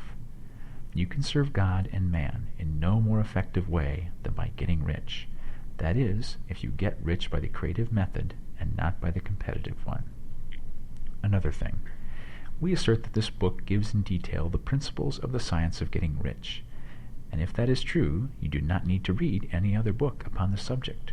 This may sound narrow and egotistical, but consider, there is no more scientific method of computation in mathematics than by addition, subtraction, multiplication, and division. No other method is possible. There can be but one shortest distance between 2 points. There is only one way to think scientifically, and that is to think in the way that leads by the most direct and simple route to the goal. No man has yet formulated a briefer or less complex system than the one set forth herein. It has been stripped of all non-essentials. When you commence on this, lay aside all others, put them out of your mind altogether. Read this book every day. Keep it with you. Commit it to memory, and do not think about other systems and theories. If you do, you will begin to have doubts, and to be uncertain and wavering in your thought, and then you will begin to make failures. After you have made good and become rich, you may study other systems as much as you please. But until you are quite sure that you have gained what you want, do not read anything on this line but this book, unless it be the authors mentioned in the preface, and read only the most optimistic comments on the world's news, those in harmony with your picture. Also, postpone your investigations into the occult. Do Do not dabble in theosophy, spiritualism, or kindred studies. It is very likely that the dead still live and are near, but if they are, let them alone. Mind your own business. Wherever the spirits of the dead may be, they have their own work to do, and their own problems to solve, and we have no right to interfere with them. We cannot help them, and it is very doubtful whether they can help us, or whether we have any right to trespass upon their time if they can. Let the dead and the hereafter alone, and solve your own problem. Get rich. If you begin to mix with the occult, you will start mental cross-currents which will surely bring your hopes to shipwreck. Now, this and the preceding chapters have brought us to the following statement of basic facts. 1. There is a thinking stuff from which all things are made, and which, in its original state, permeates, penetrates, and fills the interspaces of the universe. 2. A thought in this substance produces the thing that is imaged by the thought. 3. Man can form things in his thoughts, and, by impressing his thought upon formless substance, can cause the thing he thinks about to be created. 4. In order to do this, man must pass from the competitive to the creative mind. He must form a clear mental picture of the things he wants, and hold this picture in his thoughts with the fixed purpose to get what he wants, and the unwavering faith that he does get what he wants, closing his mind against all that may tend to shake his purpose, dim his vision, or quench his faith. And in addition to all of this, we shall see now that he must live and act in a certain way. Chapter 11. Acting in a certain way. Thought is the creative power, or the impelling force, which causes the creative power to act. Thinking in a certain way will bring riches to you, but you must not rely upon thought alone, paying no attention to personal action. That is the rock upon which many otherwise scientific metaphysical thinkers meet shipwreck, the failure to connect thought with personal action. We have not yet reached the stage of development, even supposing such a stage to be possible, in which man can create directly from formless substance without nature's processes or the work of human hands. Man must not only think, but his personal action must supplement his thought. By thought you can cause the gold in the hearts of the mountains to be impelled towards you, but it will not mine itself, refine itself, coin itself into double eagles, or come rolling along the roads seeking its way into your pocket. Under the impelling power of the Supreme Spirit, men's affairs will be so ordered that someone will be led to mine the gold for you. Other men's business transactions will be so directed that the gold will be brought towards you, and you must so arrange your own business affairs that you may be able to receive it when it comes to you. Your thought makes all things, animate and inanimate, work to bring you what you want, but your personal activity must be such that you can rightly receive what you want when it reaches you. You are not to take it as charity, nor to steal it. You must give every man more in use value than he gives you in cash value. The scientific use of thought consists in forming a clear and distinct mental image of what you want, in holding fast to the purpose to get what you want, and in realizing with grateful faith that you do get what you want. Do not try to project your thought in any mysterious or occult way, with the idea of having it go out and do things for you. That is wasted effort, and will weaken your power to think with sanity. The action of thought in getting rich is fully explained in the preceding chapters. Your faith and purpose positively impress your vision upon formless substance, which has the same desire for more life that you have. And this vision, received from you, sets all the creative forces at work in and through their regular channels of action, but directed toward you. It is not your part to guide or supervise the creative process. All you have to do with that is to retain your vision, stick to your purpose, and maintain your faith and gratitude. But you must act in a certain way, so that you can appropriate what is yours when it comes to you, so that you can meet the things you have in your picture, and put them in their proper places as they arrive. You can really see the truth of this. When things reach you, they will be in the hands of other men, who will ask an equivalent for them, and you can only get what is yours by giving the other man what is his. Your pocketbook is not going to be transformed into a Fortunatus purse, which shall always be full of money without effort on your part. This is the crucial point in the science of getting rich, right here, where thought and personal action must be combined. There are very many people who, consciously or unconsciously, set the creative forces in action by the strength and persistence of their desires, but who remain poor because they do not provide for the reception of the thing they want when it comes. By thought, the thing you want is brought to you. By action, you receive it. Whatever your action is to be, it is evident that you must act now. You cannot act in the past, and it is essential to the clearness of your mental vision that you dismiss the past from your mind. You cannot act in the future, for the future is not here yet, and you cannot tell how you will want to act in any future contingency until that contingency has arrived. Because you are not in the right business or the right environment now, do not think you must postpone action until you get into the right business or environment, and do not spend time in the present taking thought as to the best course in possible future emergencies. Have faith in your ability to meet any emergency when it arrives. If you act in the present with your mind on the future, your present action will be with a divided mind and will not be effective. Put your whole mind into present action. Do not give your creative impulses to original substance and then sit down and wait for results. If you do, you will never get them. Act now. There is never any time but now, and there never will be any time but now. If you are ever going to begin to make ready for the reception of what you want, you must begin now. And your action, whatever it is, must most likely be in your present business or employment, and must be upon the persons and things in your present environment. You cannot act where you are not. You cannot act where you have been. And you cannot act where you are going to be.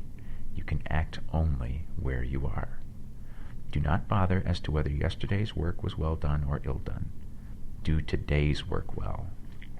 Do not try to do tomorrow's work now. There will be plenty of time to do that when you get to it. Do not try, by occult or mystical means, to act on people or things that are out of your reach. Do not wait for a change of environment before you act. Get a change of environment by action. You can so act upon the environment in which you are now as to cause yourself to be transferred to a better environment. Hold with faith and purpose the vision of yourself in the better environment, but act upon your present environment with all your heart, and with all your strength, and with all your mind.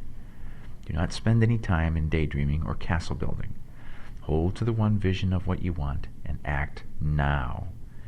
Do not cast about seeking some new thing to do, or some strange, unusual, or remarkable action to perform as a first step toward getting rich. It is probable that your actions, at least for some time to come, will be those you have been performing for some time past. But you are to begin now to perform these actions in a certain way, which will surely make you rich. If you are engaging in some business and feel that it is not the right one for you, do not wait until you get into the right business before you begin to act. Do not feel discouraged or sit down and lament because you are misplaced. No man was ever so misplaced but that he could not find the right place, and no man ever became so involved in the wrong business but that he could not get into the right business. Hold the vision of yourself in the right business, with the purpose to get into it, and the faith that you will get into it, and are getting into it, but act in your present business. Use your present business as the means of getting a better one, and use your present environment as a means of getting into a better one. Your vision of the right business, if held with faith and purpose, will cause the Supreme to move the right business towards you, and your action, if performed in a certain way, will cause you to move toward the business. If you are an employee or wage earner and feel that you must change places in order to get what you want, do not project your thought into space and rely upon it to get you another job. It will probably fail to do so. Hold the vision of yourself in the job you want while you act with faith and purpose on the job you have, and you will certainly get the job you want. Your vision and faith will set the creative force in motion to bring it toward you, and your action will cause the forces in your own environment to move you towards the place you want. In closing this chapter, we will add another statement to our syllabus. 1. There is a thinking stuff from which all things are made, and which, in its original state, permeates, penetrates, and fills the interspaces of the universe. 2. A thought, in this substance, produces the thing that is imaged by the thought. 3. Man can form things in his thought, and, by impressing his thought upon formless substance, can cause the thing he thinks about to be created. 4. In order to do this, man must pass from the competitive to the creative mind. He must form a clear mental picture of the things he wants, and hold this picture in his thoughts with the fixed purpose to get what he wants, and the unwavering faith that he does get what he wants, closing his mind to all that may tend to shake his purpose, dim his vision, or quench his faith. And 5. That he may receive what he wants when it comes, man must act now upon the people and things in his present environment. Chapter 12.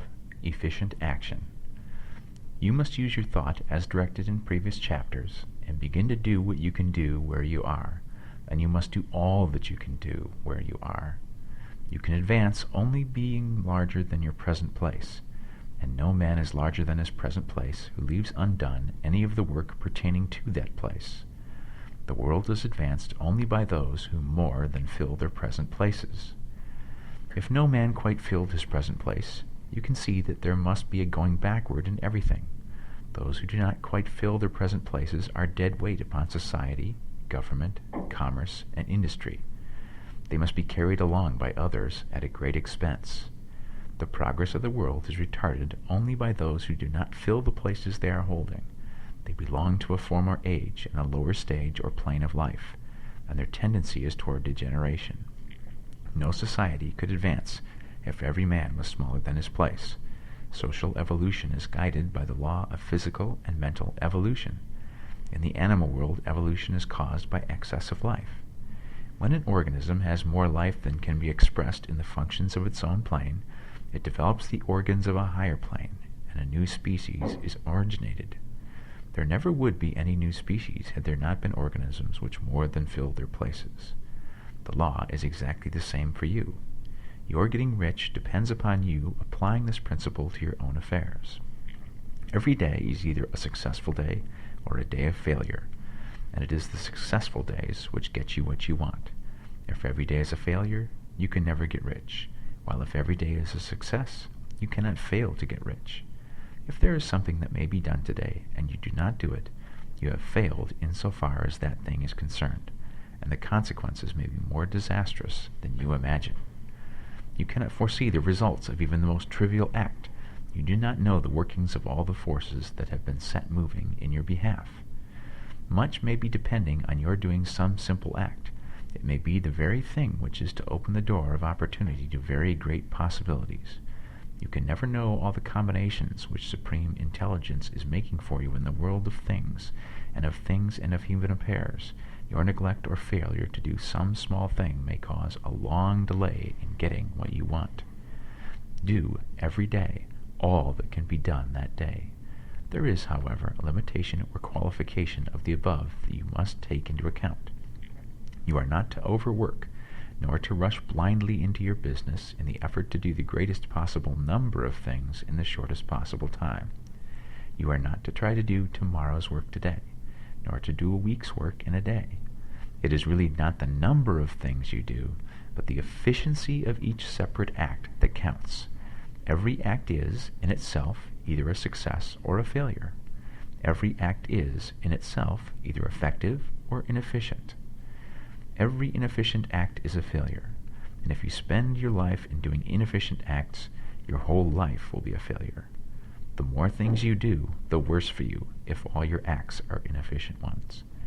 On the other hand, every efficient act is a success in itself, and if every act of your life is an efficient one, your whole life must be a success. The cause of failure is doing too many things in an inefficient manner and not doing enough things in an efficient manner. You will see that it is a self-evident proposition that if you do not do any inefficient acts, and if you do a sufficient number of efficient acts, you will become rich. If, now, it is possible for you to make each act an efficient one, you will see again that the getting of riches is reduced to an exact science, like mathematics. The matter turns, then, on the questions whether you can make each separate act a success in itself. And this you can certainly do. You can make each act a success because all power is working with you, and all power cannot fail. Power is at your service, and to make each act efficient, you have only to put power into it. Every action is either strong or weak. And when every one is strong, you are acting in a certain way which will make you rich. Every act can be made strong and efficient by holding your vision while you are doing it, and putting the whole power of your faith and purpose into it. It is at this point that the people who fail who separate mental power from personal action. They use the power of mind in one place and at one time, and they act in another place and at another time. So their acts are not successful in themselves. Too many of them are inefficient. But if all power goes into every act, no matter how commonplace, every act will be a success in itself. And as in the nature of things every success opens the way to other successes, your progress towards what you want, and the progress of what you want towards you, will become increasingly rapid. Remember that successful action is cumulative in its results. Since the desire for more life is inherent in all things, when a man begins to move towards larger life, more things attach themselves to him, and the influence of his desire is multiplied. Do, every day, all that you can do that day, and do each act in an efficient manner. In saying that you must hold your vision while you are doing each act, however trivial or commonplace, I do not mean to say that it is necessary at all times to see the vision distinctly to its smallest detail. It should be the work of your leisure hours to use your imagination on the details of your vision, and to contemplate them until they are firmly fixed upon memory. If you wish speedy results, spend practically all of your spare time in this practice. By continuous contemplation, you will get the picture of what you want, even to the smallest details, so firmly fixed upon your mind, and so completely transferred to the mind of formless substance, that in your working hours you need only to mentally refer to the picture to stimulate your faith and purpose, and cause your best effort to be put forth. Contemplate your picture in your leisure hours until your consciousness is so full of it that you can grasp it instantly. You will become so enthused with its bright promises that the mere thought of it will call forth the strongest energies of your whole being. Let us again repeat our syllabus, and by slightly changing the closing statements, bring it to the point we have now reached. 1. There is a thinking stuff from which all things are made, and which, in its original state, permeates, penetrates, and fills the interspaces of the universe. 2. A thought in this substance produces the thing that is imaged by the thought. 3. Man can form things in his thought, and, by impressing his thought upon formless substance, can cause the thing he thinks about to be created. 4. In order to do this, man must pass from the competitive to the creative mind. He must form a clear mental picture of the things he wants, and do, with faith and purpose, all that can be done each day, doing each separate thing in an efficient manner. Chapter 13. Getting into the right business. Success in any particular business depends, for one thing, upon your possessing, in a well-developed state, the faculties required in that business. Without good musical faculty, no one can succeed as a teacher of music. Without well-developed mechanical faculties, no one can achieve great success in any of the mechanical trades. Without tact and the commercial faculties, no one can succeed in mercantile pursuits. But to possess, in a well-developed state, the faculties required in your particular vocation does not ensure getting rich. There are musicians who have remarkable talent, and who yet remain poor. There are blacksmiths, carpenters, and so on, who have excellent mechanical ability, but who do not get rich. And there are merchants with good faculties for dealing with men, who nevertheless fail. The different faculties are tools. It is essential to have good tools, but it is also essential that the tools should be used in the right way. One man can take a sharp saw, a square, a good plane, and so on, and build a handsome article of furniture. Another man can take that same set of tools and set to work to duplicate the article, but his production will be a botch. He does not know how to use good tools in a successful way. The various faculties of your mind are the tools with which you must do the work which is to make you rich. It will be easier for you to succeed if you get into a business for which you are well equipped with mental tools. Generally speaking, you will do best in that business which will use your strongest faculties, the one for which you are naturally best fitted. But there are limitations to this statement also. No man should regard his vocation as being irrevocably fixed by the tendencies with which he was born. You can get rich in any business, for if you have not the right talent, you can develop that talent. It merely means that you will have to make your tools as you go along, instead of confining yourself to the use of those with which you were already born. It will be easier for you to succeed in a vocation for which you already have the talents in a well-developed state, but you can succeed in any vocation, for you can develop any rudimentary talent, and there is no talent of which you have not at least the rudiment. You will get rich most easily in point of effort if you do that for which you are best fitted, but you will get rich most satisfactorily if you do that which you want to do. Doing what you want to do is life, and there is no real satisfaction in living if we are compelled to be forever doing something which we do not like, and can never do what we want to do. And it is certain that you can do what you want to do. The desire to do it is proof that you have within you the power which can do it. Desire is a manifestation of power. The desire to play music is the power which can play music seeking expression and development. The desire to invent mechanical devices is the mechanical talent seeking expression and development. Where there is no power, either developed or undeveloped, to do a thing, there is never any desire to do that thing. And where there is strong desire to do a thing, it is certain proof that the power to do it is strong, and only requires to be developed and applied in the right way. All things being equal, it is best to select the business for which you have the best developed talent. But if you have a strong desire to engage in any particular line of work, you should select that work as the ultimate end at which you aim. You can do what you want to do, and it is your right and privilege to follow the business or vocation which will be most congenial and pleasant. You are not obliged to do what you do not like to do, and should not do it except as a means to bring you to the doing of the thing you want to do. If there are past mistakes whose consequences have placed you in an undesirable business or environment, you may be obliged for some time to do what you do not like to do.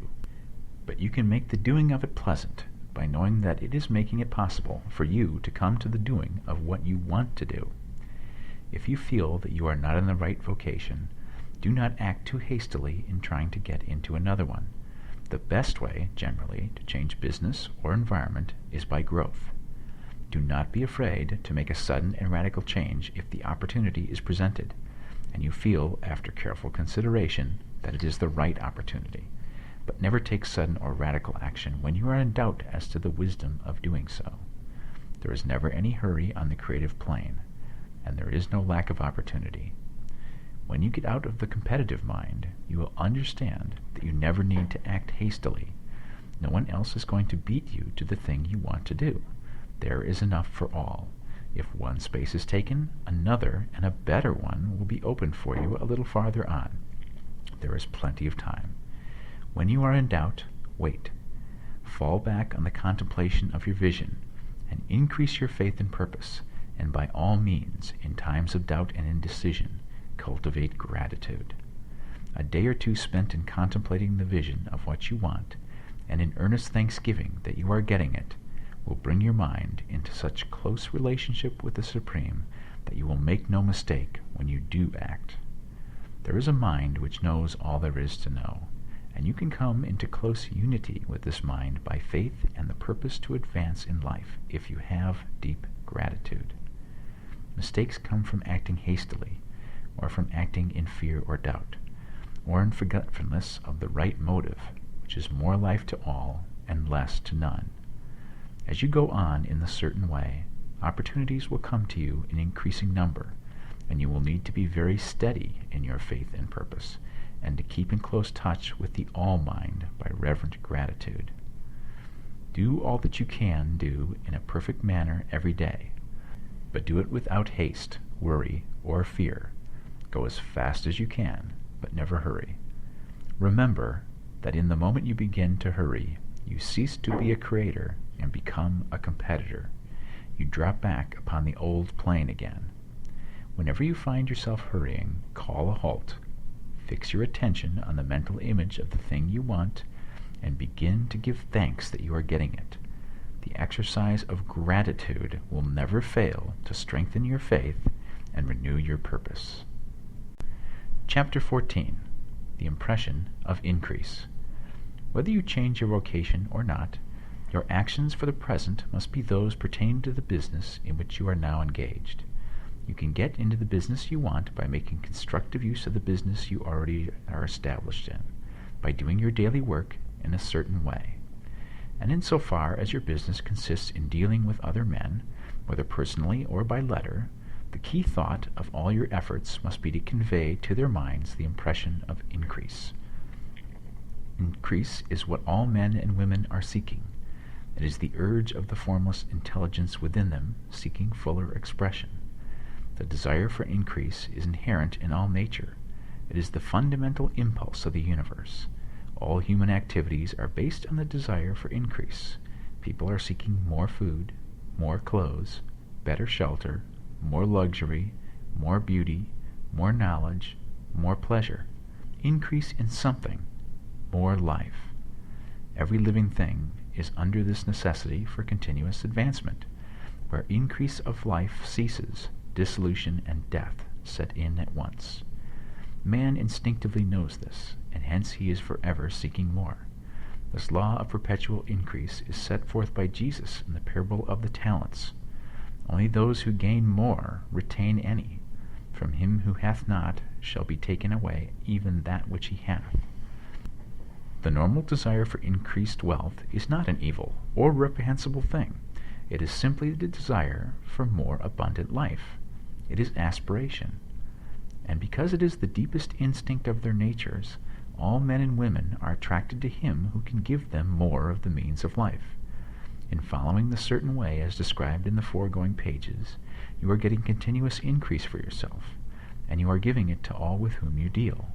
You are a creative center from which increase is given off to all.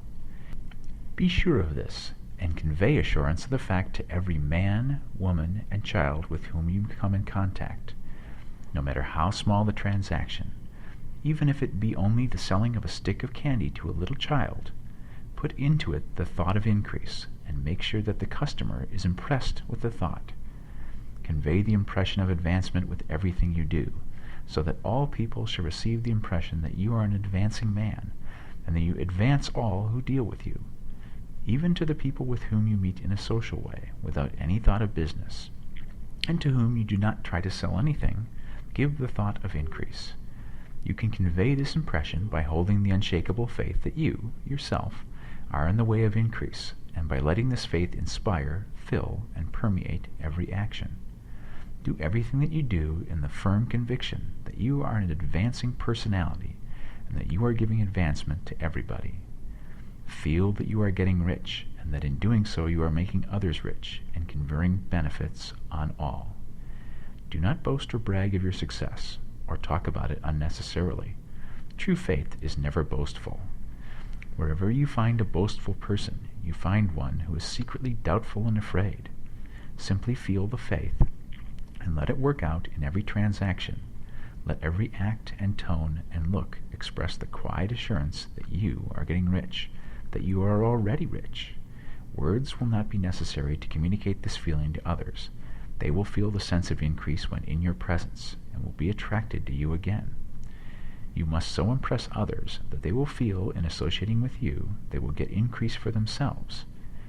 See that you give them a use value greater than the cash value you are taking from them.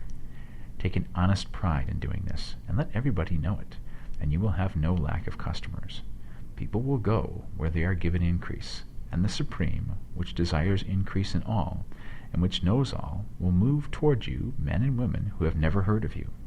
Your business will increase rapidly, and you will be surprised at the unexpected benefits which will come to you. You will be able from day to day to make larger combinations, secure greater advantages, and to go on into a more congenial vocation if you desire to do so. But doing all this, you must never lose sight of your vision of what you want, or your faith and purpose to get what you want. Let me here give you another word of caution in regard to motives.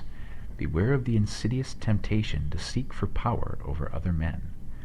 Nothing is so pleasant to the unformed or partially developed mind as the exercise of power or dominion over others. The desire to rule for selfish gratification has been the curse of the world. For countless ages, kings and lords have drenched the earth with blood in their battles to extend their dominions. not to seek more life for all, but to get more power for themselves. Today, the main motive in the business and industrial world is the same. Men marshal their armies of dollars and lay waste the lives and hearts of millions in the same mad scramble for power over others. Commercial kings, like political kings, are inspired by the lust for power. Jesus saw in this desire for mastery the moving impulse of that evil world he sought to overthrow. Read the 23rd chapter of Matthew and see how he pictures the lust of the Pharisees to be called master, to sit in high places, to domineer over others, and to lay burdens on the backs of the less fortunate. And note how he compares this lust for dominion with the brotherly seeking for the common good to which he calls his disciples. Look out for the temptation to seek for authority, to become a master, to be considered as one who is above the common herd, to impress others by lavish display, and so on. The mind that seeks for mastery over others is the competitive mind, and the competitive mind is not the creative one. In order to master your environment and your destiny, it is not at all necessary that you should rule over your fellow men, and, indeed, when you fall into the world's struggle for the high places, you begin to be conquered by fate and environment, and your getting rich becomes a matter of chance and speculation. Beware of the competitive mind.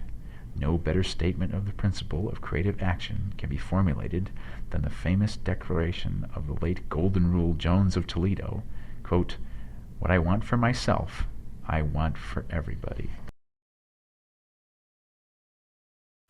Chapter 15. The Advancing Man. What I have said in the last chapter applies as well to the professional man and the wage earner as to the man who is engaged in mercantile business.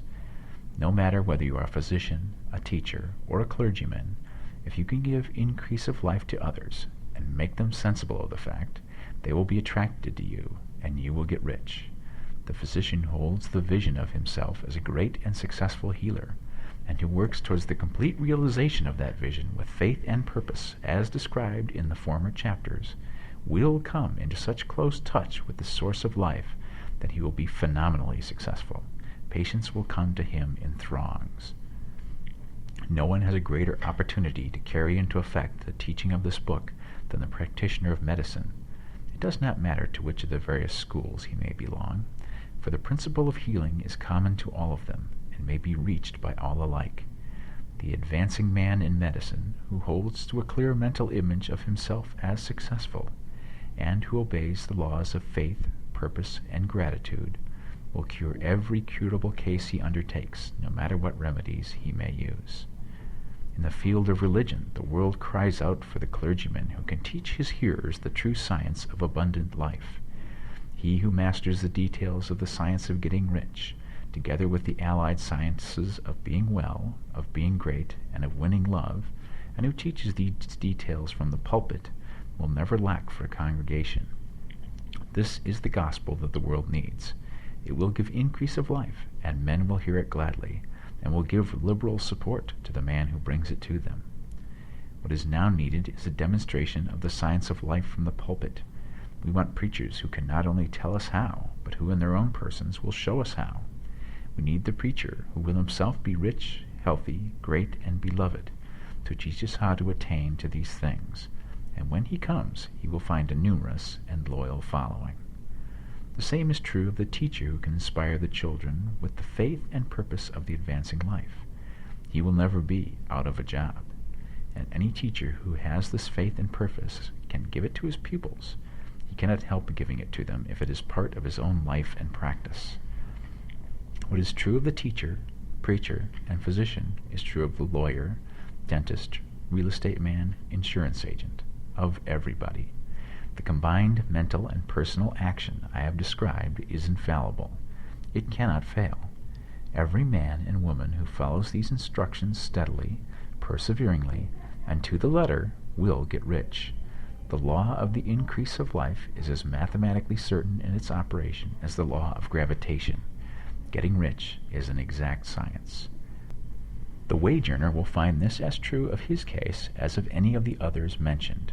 Do not feel that you have no chance to get rich because you are working where there is no visible opportunity for advancement, where wages are small and the cost of living high. Form your clear mental vision of what you want and begin to act with faith and purpose. Do all the work you can do every day and do each piece of work in a perfectly successful manner. Put the power of success and the purpose to get rich into everything you do. But do not do this merely with the idea of currying favor with your employer, in the hope that he or those above you will see your good work and advance you. It is not likely that they will do so. The man who is merely a good workman, filling his place to the very best of his ability, and satisfied with that, is valuable to his employer, and it is not to the employer's interest to promote him. He is worth more where he is. To secure advancement, something more is necessary than to be too large for your place. The man who is certain to advance is the one who is too big for his place and who has a clear concept of what he wants to be, who knows that he can become what he wants to be, and who is determined to be what he wants to be.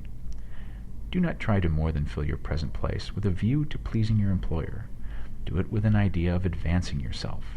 Hold the faith and purpose of increase during work hours, after work hours, and before work hours.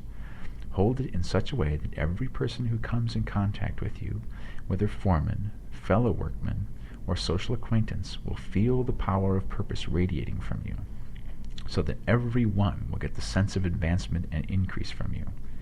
Men will be attracted to you, and if there is no possibility for advancement in your present job, you will very soon see an opportunity to take another job. There is a power which never fails to present opportunity to the advancing man who is moving in obedience to the law. God cannot help helping you. If you act in a certain way, he must do so in order to help himself. There is nothing in your circumstances or in the industrial situation that can keep you down. If you cannot get rich working for the Steel Trust, you can get rich on a 10-acre farm. And if you begin to move in a certain way, you will certainly escape from the clutches of the Steel Trust and get onto the farm or wherever else you wish to be. If a few thousand of its employees would enter upon the certain way, the Steel Trust would soon be in a bad plight. It would have to give its working man more opportunity or go out of business.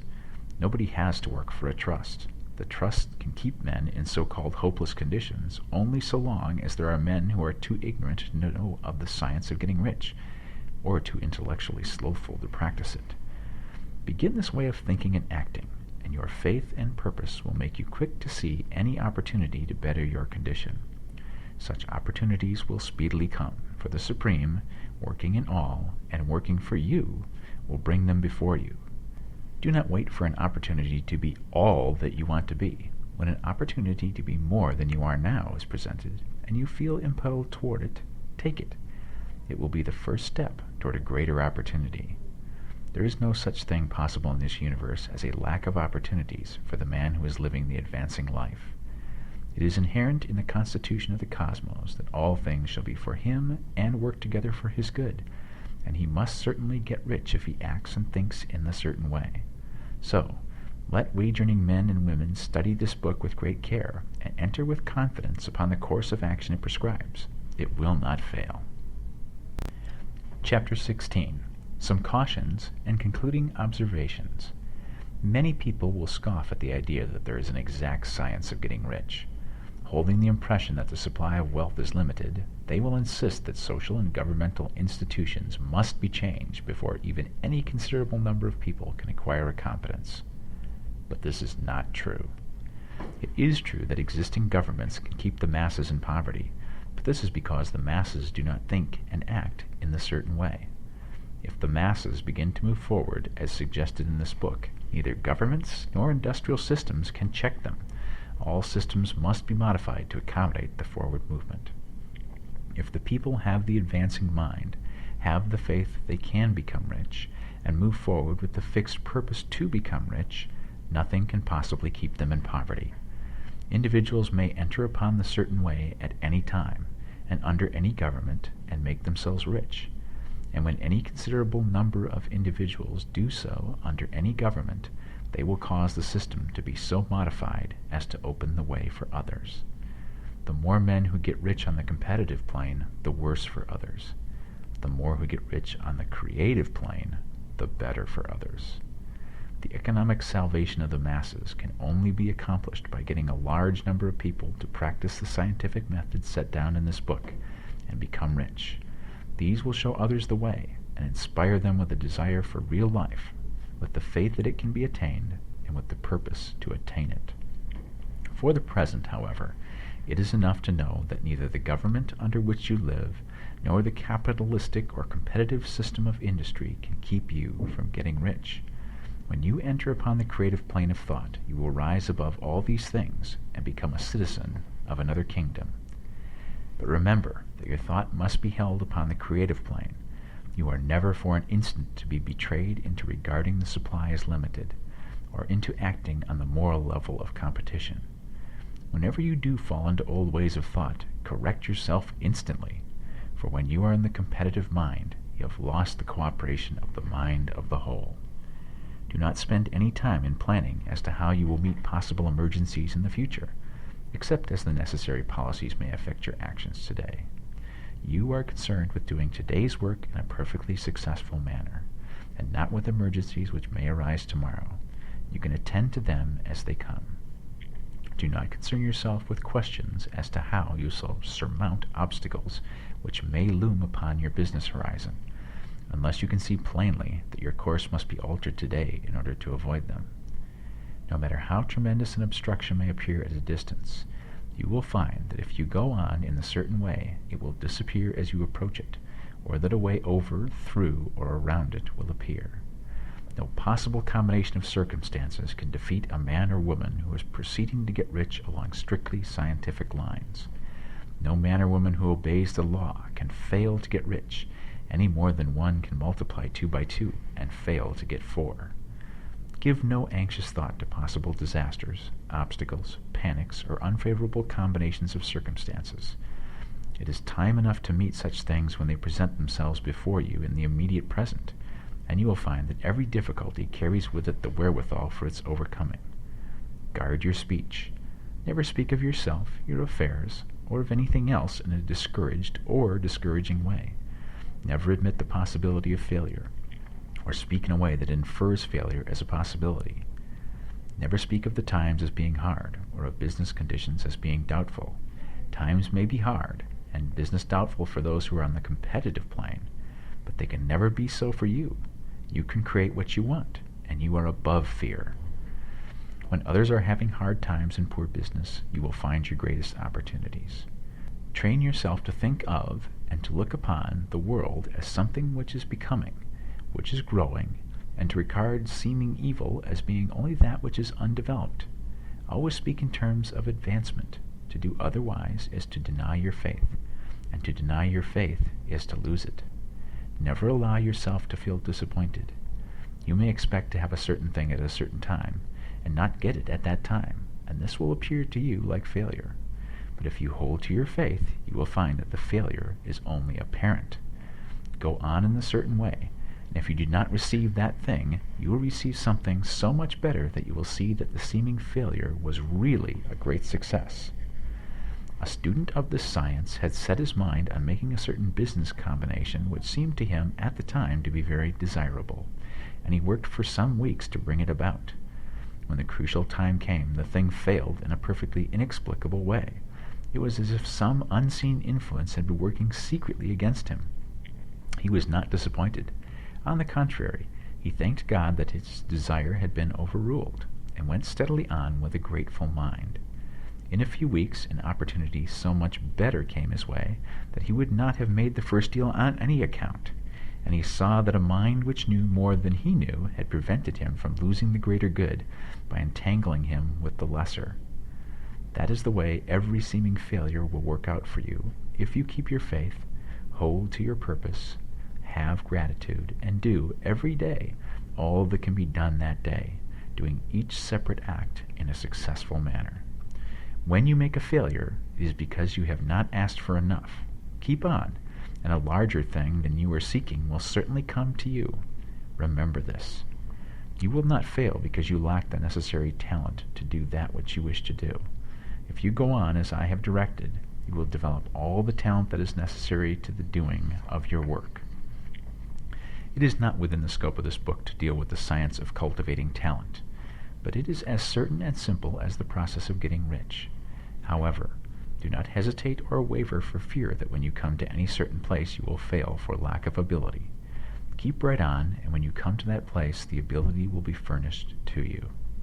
The same source of ability which enabled the untaught Lincoln to do the greatest work in government ever accomplished by a single man is open to you. You may draw upon all the mind there is for wisdom to use in meeting the responsibilities which are laid upon you. Go on in full faith. Study this book. Make it your constant companion until you have mastered all the ideas contained in it. While you are getting firmly established in this faith, you will do well to give up most recreations and pleasure, and to stay away from places where ideas conflicting with these are advanced in lectures or sermons. Do not read pessimistic or conflicting literature, or get into arguments upon the matter. Do very little reading outside of the writers mentioned in the preface. Spend most of your leisure time in contemplating your vision and in cultivating gratitude and in reading this book. It contains all you need to know of the science of getting rich, and you will find all the essentials summed up in the following chapter. Chapter 17. Summary of the Science of Getting Rich. There is a thinking stuff from which all things are made, and which, in its original state, permeates, penetrates, and fills the interspaces of the universe. A thought in this substance produces the thing that is imaged by the thought. Man can form things in his thought, and by impressing his thought upon formless substance can cause the thing he thinks about to be created. In order to do this, man must pass from the competitive to the creative mind. Otherwise he cannot be in harmony with the formless intelligence, which is always creative and never competitive in spirit. Man may come into full harmony with the formless substance by entertaining a lively and sincere gratitude for the blessings it bestows upon him. Gratitude unifies the mind of man with the intelligence of substance, so that man's thoughts are received by the formless. Man can remain upon the creative plane only by uniting himself with the formless intelligence through a deep and continuous feeling of gratitude.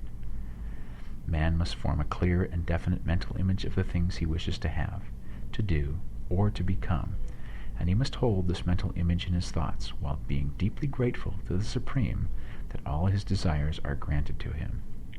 The man who wishes to get rich must spend his leisure hours in contemplating his vision and in earnest thanksgiving that the reality is being given to him. Too much stress cannot be laid on the importance of frequent contemplation of the mental image, coupled with unwavering faith and devout gratitude.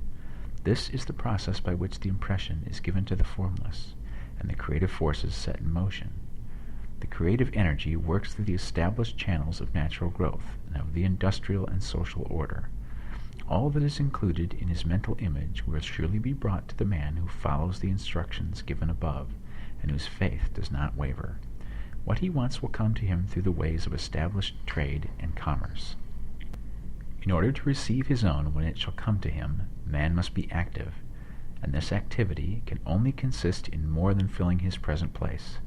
He must keep in mind the purpose to get rich through the realization of his mental image, and he must do, every day, all that he can do that day, taking care to do each act in a successful manner.